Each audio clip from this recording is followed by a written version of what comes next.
Olá, Lilian. Queria dizer que é um prazer estar aqui hoje conversando com você para conhecer você um pouco melhor como artista, como é que a arte entrou na sua vida. Então, de início já isso. Quem é a Lilian? Como é que você, da onde você veio, quando você nasceu e como você entrou nas artes? Olá, Ana. É um prazer estar aqui também. Enfim, vamos direto ao assunto.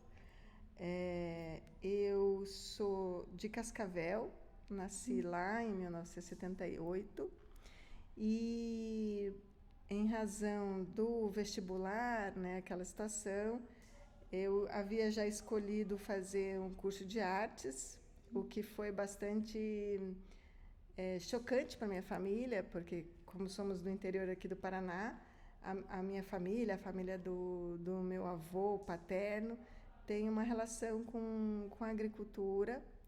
E então, e a família da minha mãe, essa que está no interior do Paraná, não tinha muito relação com cultura, com arte, nada, como a família do meu pai. Então foi muito chocante para eles eu dar essa notícia que eu queria fazer um curso de artes, né, no vestibular. E o meu pai, a primeira coisa que ele me perguntou na ocasião é: mas o que você vai fazer para comer, minha filha? Porque na experiência dele, né, de vida, para ele era impossível viver de arte, né? Isso não ia me dar condições para me manter. E eu, na época, adolescente ali, né, jovem, falei: ih, pai, nem se preocupe, eu vou morar numa barraca na praia e vou fazer aquelas bugiganguinhas e vou viver disso. Muito. Né? Então, e falei isso rindo para o meu pai, um pouco provocando ele e tal. Eu também não fazia a menor ideia naquela época, mas eu imaginava que poderia sim viver de arte. Né? Então, eu fiz cursinho pré-vestibular aqui em Curitiba e fiz vestibular nas 3 faculdades de arte que existiam na época, que era a FAP, a Embap e a Federal, com o curso de artes. Na Federal e na FAP era licenciatura em artes e aqui na Embap era O a bacharelado superior em superior. escultura que eu fiz, né? O superior em escultura era no período da manhã e a licenciatura da FAP e da Embap, Da da Federal. Federal, eram no período da tarde. E eu passei nos 3 vestibulares, assim, bem colocada. E foi assim, na minha cabeça eu estava no caminho certo, entendeu? Era o que eu queria fazer. E já no primeiro ano de graduação eu optei, naquela época era possível fazer 2 faculdades públicas simultâneas, hoje já não é mais. Eu optei por fazer escultura no período da manhã, aqui na Embap, e licenciatura em desenho no período da tarde na Federal. E consegui levar as 2 faculdades simultâneas durante o primeiro semestre do curso. Com relação ao fluxo de trabalho prático que a gente tinha nas 2 faculdades, eu tive que optar, porque eu não estava dando conta. E eu tinha, ao mesmo tempo, eu fazia trabalho freelance já de ilustração de livro didático nesse período e dava aula de desenho geométrico para crianças, Olha. para conseguir uma graninha assim para ficar aqui em Curitiba, comprar meus materiais para fazer meus trabalhos. E nesse primeiro bimestre de curso de graduação, eu já passei no primeiro salão de arte, que era o Salão de Arte Jean Turim, com 3 esculturas de papelão. E daí ali, assim, ter essa aprovação já de cara e esse foco em querer ser artista, já desde o comecinho da graduação, assim, para mim foi assim uma espécie de consentimento do cosmos. Nossa, maravilhoso. Para dizer assim, não, vai que é isso aí mesmo, né? Sim. E a minha família, aos poucos, foi apaziguando o coração à medida que eu ia conseguindo coisas dentro do campo artístico, assim, aqui em Curitiba. Então eles foram ficando mais calmos. Mas eu vou dizer assim, eu fiz um mestrado, da graduação, eu fiz um mestrado em História na Universidade Federal do Paraná, que nessa época ainda não existia pós-graduação em artes aqui em Curitiba. E a minha mãe, quando ela me viu na defesa da dissertação, depois a gente saindo, ela comentou assim: minha filha, você fala tão bem, você devia fazer direito. É, sim. Mesmo já estando estabelecida, né? Exatamente, Como já artista. nessa época eu já estava até com. Ah, não, ainda não. No ano seguinte eu já ia estar com representação em galeria, né? Galeria já vendendo o meu trabalho. Mesmo assim, né, ainda meus pais ainda tinham uma dúvida que eu ia conseguir viver de arte. Mas é muito bacana você contar assim, até essa relação, porque ainda hoje, às vezes, encontra, Sim, né, é muito comum. alguns casos dos alunos aqui tá na universidade, né? Mas, assim, e o teu contato com a arte? O que te deu esse estalo, assim, que eu quero ser artista? Assim, você já fazia alguma coisa? Sim. Assim, quando você era mais nova, pequena Sim, também já? sim. Ou gostava de ver obras? Não sei como é que era.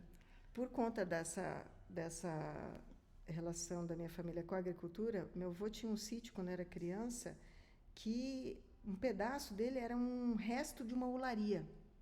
E era justamente esse pedaço era onde tinha argila, né? Olha. Fonte de argila da olaria ali. E eu tinha, sei lá, uns 7 anos de idade, eu peguei um saco de lixo de argila, e daí isso era em Catanduvas, uma cidade menor, e a gente morava em Cascavel. Eu fiz meus pais levarem aquele saco de argila para Cascavel, e no mesmo dia, eu modelei um torso que foi só até o pescoço, né? Um torso feminino, do meio da barriga até o pescoço. Porque daí ficou de noite e eu ia fazer a cabeça no dia seguinte. Sem conhecimento nenhum de argila, de nada, de secagem, Cascavel, uma terra muito quente, né? Aquela argila secou e não emendou mais a cabeça.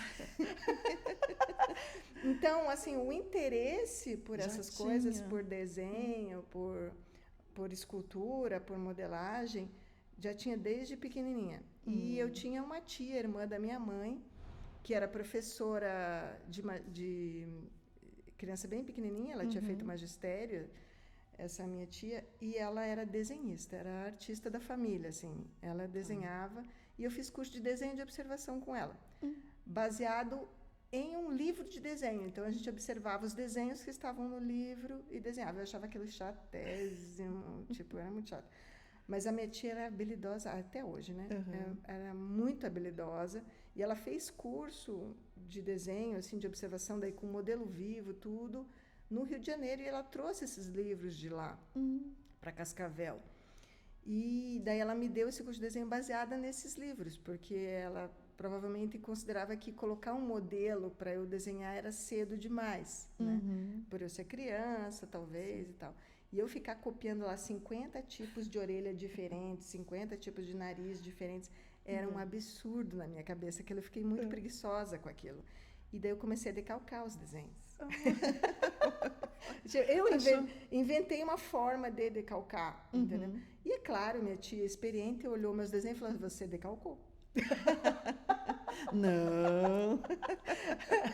E daí, me deu uma bronca, com toda razão, né? Porque o objetivo não era aquele.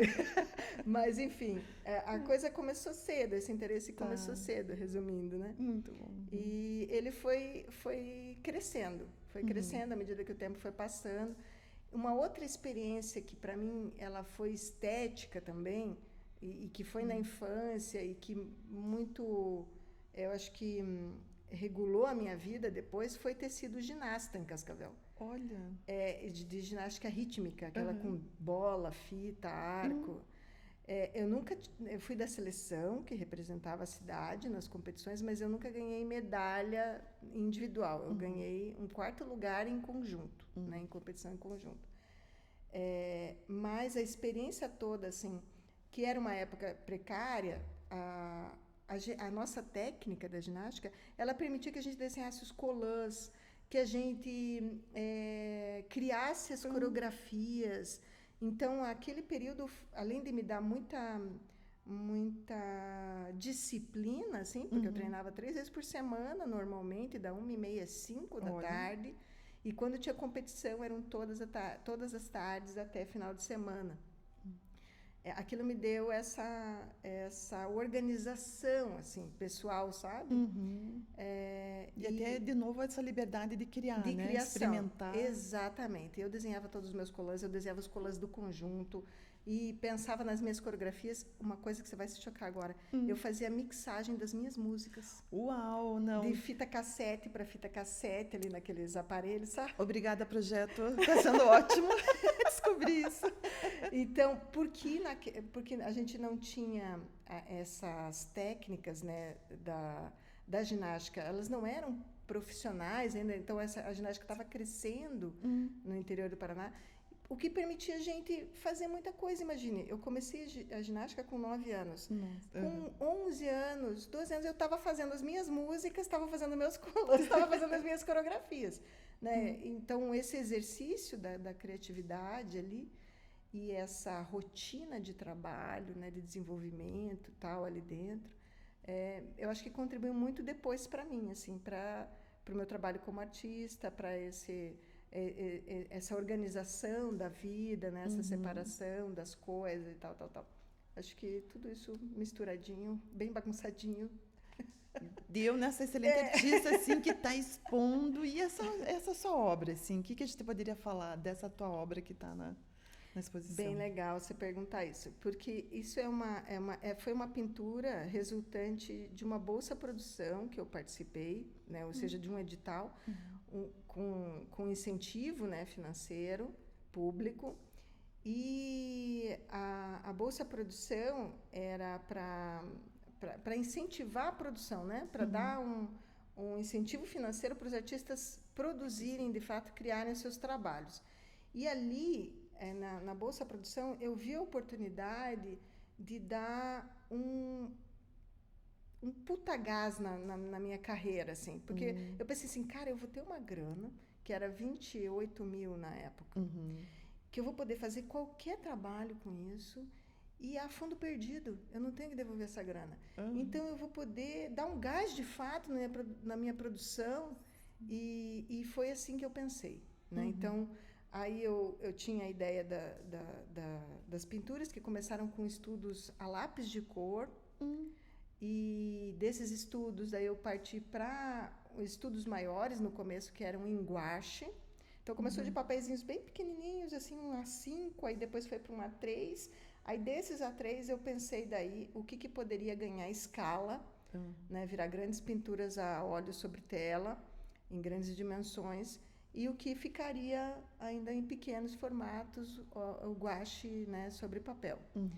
E daí eu fui fazendo essa seleção, e antes, né, da bolsa já, né, e daí, então, na época da Bolsa Produção, eu só fui executar daí os trabalhos. E naquela época tinha os guaches sobre papel, os óleos sobre tela e uns objetos de parede que eram em aço damasco, esculturas, né? Em aço damasco, que é aquele aço que se faz katana, espada japonesa, que é o aço caldeado, aço de colorações diferentes e que são caldeados, não fundidos totalmente. E esse caldeamento é o que permite você ver as cores diferentes, que ficam tipo faixas, assim, né? No aço também. E, então, dessa exposição da Bolsa Produção, e eu pensando nessa qualidade do meu trabalho e tudo, o que aconteceu? No dia da abertura da exposição, resultante daquela edição, né, da Bolsa Produção, no dia da abertura, quase que 100% do trabalho foi comercializado. Assim, tipo, as pessoas demonstraram interesse, claro que ficou todo o período da exposição ali.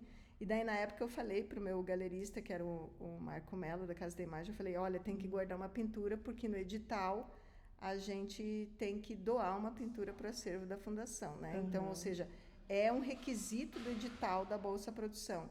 Então, quando eu vi que aquelas obras estavam tendo aquele tipo de interesse, então eu falei, não, vou separar uma, né? Porque essa é a minha obrigação com relação a esse edital. Então, essa pintura que foi para o acervo e que hoje está nessa exposição, ela está no acervo por obrigação do edital da Bolsa Produção. Era uma das contrapartidas que o artista tinha que fazer para ser contemplado pelo incentivo. Então, ela fazia parte de uma... Você, na verdade, pensou ela e numa série, assim, eram várias, inclusive esculturas. Isso, exatamente. E eu selecionei essa pintura ali, assim, não deixei ela ser comercializada, porque eu achei que era uma das boas pinturas que estavam presentes naquele conjunto e que estar no acervo seria bem interessante, né? E é claro que as obras de arte e os projetos que foram financiados pela Bolsa Produção, nem todos iam para o acervo. Então, essas obras que os projetos, né, separavam, elas eram ainda analisadas, até onde eu sei, elas ainda eram analisadas por uma equipe que daí dizia, não, essa obra de fato dá para ir para o acervo, né? Então, daí tinha esse aval, né? Ainda, porque eu entendo que, às vezes, nem toda a produção financiada tem o interesse de virar patrimônio, a obra, né, uma obra resultante tem interesse de virar patrimônio público em acervo, né? Então, a Fundação Cultural se reservava esse direito de selecionar ou não, mesmo que o edital previsse, né? Previsse. Ou seja, é mais um ponto aí para reafirmar a tua carreira, né? Quer dizer que além de você ter ganhado a bolsa, ainda faz parte do acervo. Isso foi muito legal. Foi muito legal. Bacana, né? E você, assim, continua. Como é que é teu processo? Você vai pensando, você já mostrou, né, comentou que começa com pequenos desenhos, tudo. É sempre assim ou você, a cada momento, tem uma outra maneira de começar suas obras, assim, ou de construir elas? O que te inspira, assim, às vezes? O que te provoca? Bem legal essa pergunta também. A minha relação com as artes visuais, ela é estranho falar isso, mas eu tenho que ter um problema artístico, né? Um problema estético, um problema da linguagem que eu queira trabalhar. Por exemplo, eu só faço pintura porque eu tenho um problema na linguagem ali da pintura que eu queira enfrentar. Eu só faço escultura porque eu tenho um problema na linguagem da escultura que eu acho que só essa linguagem pode resolver, né? E não resolver assim como uma hipótese, né? Uma possibilidade, não como uma certeza, né? Então eu trabalho a partir desses problemas. Mas como é que eu chego nesses problemas? Aí das formas mais variadas possíveis, né? Ou estudando, né, com desenho, lápis de cor, ou escrevendo, às vezes palavras, né, me levam a problemas estéticos, assim. Por exemplo, retrato. Eu comecei um período da minha vida eu comecei a pensar sobre retrato. Mas o que é retrato em artes visuais? O que significa retrato? Né? E daí o meu primeiro autorretrato é uma coisa não feita, é uma coisa tirada de mim mesma. Eu raspei a minha cabeça e o meu cabelo virou meu autorretrato. Né? E é essa reflexão, tipo, o que é um autorretrato? É a cópia de alguém. Mas eu não vejo muito sentido hoje em dia, naquela época, eu pensando, né, sobre retrato, autorretrato. Eu não vejo muito sentido de eu fazer um desenho meu, ou eu fazer uma pintura da minha imagem. Isso não me retrata. Eu pensava assim, isso não me retrata. Mas, então, qual é o sentido do retrato? O que é? Daí eu pensei, retrato reflexo, retrato replicar, né? Quando veio replicar, aí, cara, tem que ser um pedaço do meu DNA. Aí o cabelo fez sentido para mim, né? Porque era uma coisa que eu podia tirar de mim e não ia fazer tanta falta. Nossa, muito bom. Tem registros disso? Tem. Muito engraçado, porque esse é um troço legal. De fato, até justifica um pouco eu ter feito história depois e ter, né, trabalhado com entrevista depois, no meu mestrado. Eu sempre gostei de documentar tudo. Tudo, não sei porquê. Entendeu? Não sei porquê. Desde o começo ali da minha carreira como artista, antes já, eu gostava de ouvir as minhas avós contando sobre a vida delas. Adorava escutar isso. Eu passava tardes com elas aprendendo a fazer crochê com elas. Essa era a desculpa. Me ensina a fazer crochê, vó? Beleza. Daí vó, como é que era quando você era criança? Vó, como é que era quando você estava no internato? E eu ficava ouvindo. Isso é minha avó materna. Era um livro aberto, me falava tudo. E a minha avó paterna, não. Ela era uma ostra. Eu tentava de todo jeito ali. Veja, toda semana eu ia lá aprender crochê com ela.